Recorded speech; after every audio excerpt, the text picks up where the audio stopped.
नमस्ते friends, gardening with वंदना में आपका स्वागत है। आज मैं आपको ये जो फूल दिखा रही हूँ, ये पारिजात या हरसिंगार के फूल हैं और इनका आध्यात्मिक महत्व भी बहुत ज़्यादा है। स्वास्थ्य से संबंधित लाभ भी इससे हम ले सकते हैं और इसके बहुत सारे ऐसे गुण हैं जिसकी वजह से हम अपने यहाँ इसको लगा सकते हैं। तो आज हम इसको लगाने की और इसके कुछ आध्यात्मिक गुण, कुछ स्वास्थ्यवर्धक गुण, इन्हीं सब पे बात करेंगे और देखेंगे कि इसके क्या क्या फ़ायदे हमें हैं। और इसके फूल भी बहुत सुंदर होते हैं, इन्हें किन भगवान पे चढ़ाया जाता है, ये सब पे पूरी एक डिटेल वीडियो होगी। तो फ्रेंड्स, वीडियो शुरू करते हैं। ये जो पारिजात का पौधा है फ्रेंड, आप इसे गमले में भी लगा सकते हैं और ज़मीन पे अगर आप लगा देते हैं तो ये पेड़ का रूप ले लेता है। तो आप देखिए, ये एक पेड़ की तरह हो चुका है मेरे यहाँ और मैंने इसे अपने घर के कॉर्नर में एक तरफ लगाया हुआ है, ज़मीन में ही। तो ये बहुत ही प्यारे से फूल देते हैं और इसमें जो फूल आने का टाइम है वो 2 बार इसमें फूल साल में आते हैं, जो कि नवरात्रों के टाइम से शुरू होते हैं और ये नवंबर दिसंबर पूरे अच्छे खासे फूल आते हैं। और इसके फूलों की खासियत देखिए, मैंने ज़रा सा पेड़ हिलाया तो इसमें फूल गिरने लगे। तो इसकी ये खासियत होती है कि इसके फूलों को आपको तोड़ने की ज़रूरत नहीं होती है और ये रात में खिलते हैं और सुबह नीचे गिर जाते हैं।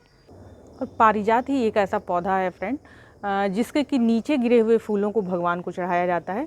वरना अपने धर्मशास्त्रों में जो नीचे के गिर गए फूल होते हैं उन्हें हम भगवान को नहीं चढ़ाते हैं। केवल ये एक पारिजात का ही पौधा है जिसके कि फूल नीचे गिरे रहते हैं और हम उसे उठा करके भगवान को चढ़ाते हैं। ये इतने पवित्र होते हैं फूल।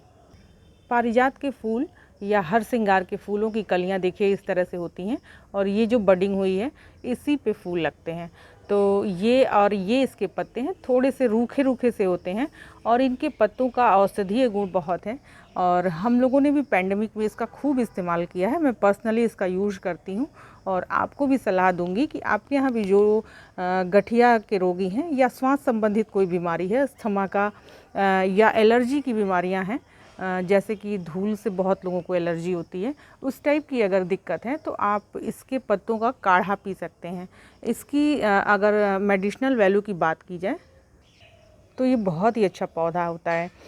इसकी जो फूल हैं, इसको भी कई चीज़ों में इस्तेमाल किया जाता है। इसके पत्ते हैं, इनका काढ़ा बना करके पिया जाता है और सुबह सुबह आप ऐसे जो इसकी कोमल पत्तियां हैं, इसकी 1 या 2 पत्तियां आप चबा लेंगे तो इसमें शुगर लेवल भी बहुत अच्छा रहता है, मेंटेन रहता है और बिल्कुल बढ़ने नहीं पाता। अगर शुगर आपको है तो वो कम होना शुरू हो जाएगा धीरे धीरे करके।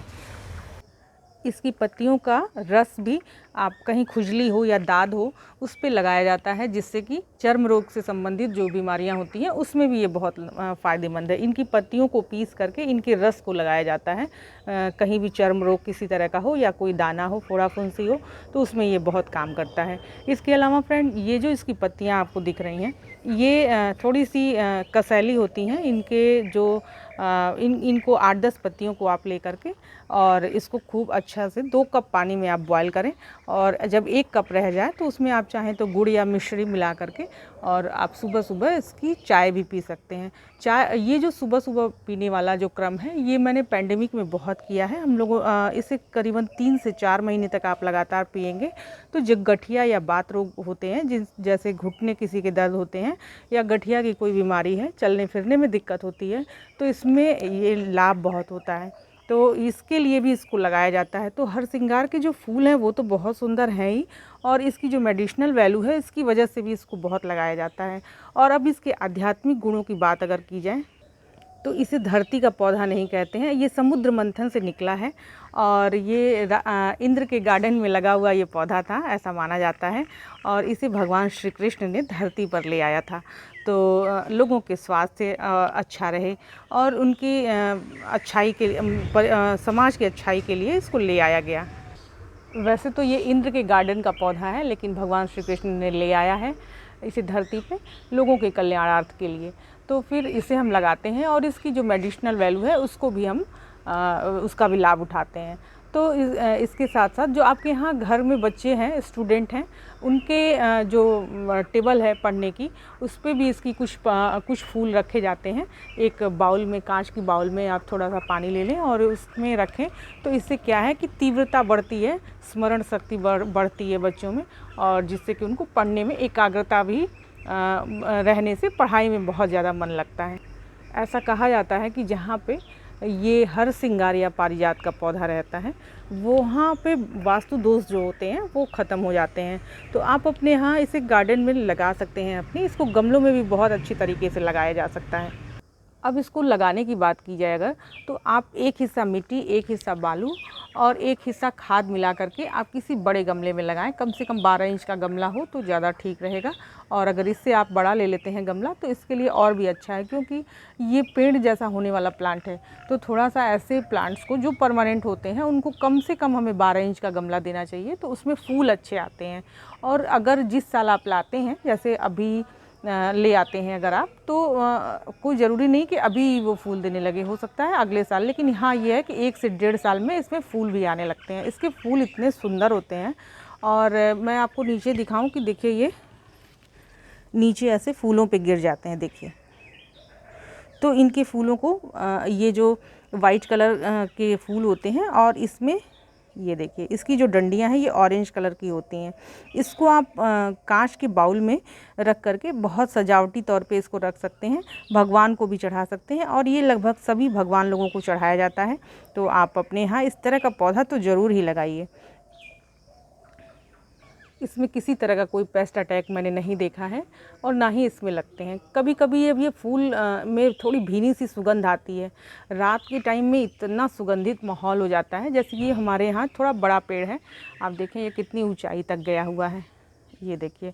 तो जब इतने बड़े पेड़ हो जाते हैं तो आप जब इसके आसपास घूमेंगे ग्राउंड में, तो इसमें बहुत भीनी भीनी सी सुगंध, वो इतनी सुगंधित होती है, इतनी मीठी सुगंध होती है कि कभी कभी इसमें चींटियाँ आती हैं, लेकिन उससे घबराने की कोई बात नहीं है, वो अपने आप ही चली जाएंगी, क्योंकि इसकी इतनी मीठी सुगंध होती है कि वो आए बिना रह नहीं सकती हैं। तो वो ज़्यादा नुकसान नहीं करती हैं, उससे आपको बिल्कुल डरने की ज़रूरत भी नहीं है। इस पारिजात या हरसिंगार के पौधे में किसी भी तरह का कोई पेस्ट अटैक नहीं लगते हैं। आप निश्चिंत होकर के इसे अपने गार्डन में लगा सकते हैं। और ये पॉलिनेटर्स को भी बहुत अट्रैक्ट करता है। मुझे लगता है ऐसा कि जब इसकी भीनी भीनी सी सुगंध रहती है, फूल गिरते हैं, तो पॉलिनेटर भी गार्डन में बहुत आते हैं। मीठी सुगंध को देख करके आते हैं। तितलियाँ भी बहुत आती हैं। आपके घर में जहाँ सबसे ज़्यादा धूप आती है वहाँ पे इस पौधे को रखें। और इसमें खाद देने की अगर बात की जाए फ्रेंड, तो आप इसमें गोबर की खाद दीजिए, उतना ही सफिशिएंट रहता है। 1 से 2 मुट्ठी खाद अगर आप हर महीने इसमें देते हैं तो आप धीरे धीरे देखेंगे कि आपके पौधे बहुत स्वस्थ होंगे। और ये परमानेंट जो प्लांट है और अपने यहाँ के जो प्लांट होते हैं, इनको आप कम भी खाद देंगे तो इसमें चल जाती है। अच्छी सी गोबर की खाद दीजिए, इसमें फूल अच्छे आएंगे। यह है कि फूल आने में हो सकता है 1 साल से 1.5 साल का समय लगे जब आप लाते हैं प्लांट तब से लेकर के, लेकिन यह है कि फूल आएंगे, आप उसके लिए निश्चिंत रहिए। इसके फूलों की एक विशेष बात बताऊं मैं आपको कि ये इसके जो फूल हैं वो आप देखेंगे कि दोनों नवरात्रों में, यानी शारदीय नवरात्र में और चैत के जो नवरात्र होते हैं उसमें ही इसके फूल आना शुरू होते हैं। इक्का दुक्का फूल आते हैं जब नवरात्रे शुरू होते हैं, और उसके बाद आप देखेंगे ये धीरे धीरे बढ़ जाते हैं और बहुत सारे फूल देते हैं। इतने फूल देते हैं कि आपकी थालियाँ या प्लेट पूरी भर जाएगी, इतने ज़्यादा फूल इसमें आते हैं। तो आप इस पौधे को ज़रूर लगाएँ और इस अद्भुत पौधे को लगा करके अपने यहाँ अपने स्वास्थ्य में भी लाभ लीजिए, वास्तु दोषों का भी निवारण करिए और हर तरह का बेनिफिट इससे मिलता है। ये मैंने खुद ही देखा है और आप ये पेड़ देख करके ये जान ही सकते हैं कि ये कितना पुराना पौधा होगा। तो फ्रेंड्स, मेरा ये वीडियो आपको अच्छा लगा हो, थोड़ा भी इन्फॉर्मेटिव लगा हो तो लाइक ज़रूर करिएगा, और मेरे चैनल में नए हो तो सब्सक्राइब भी कर लीजिएगा। नमस्ते फ्रेंड्स।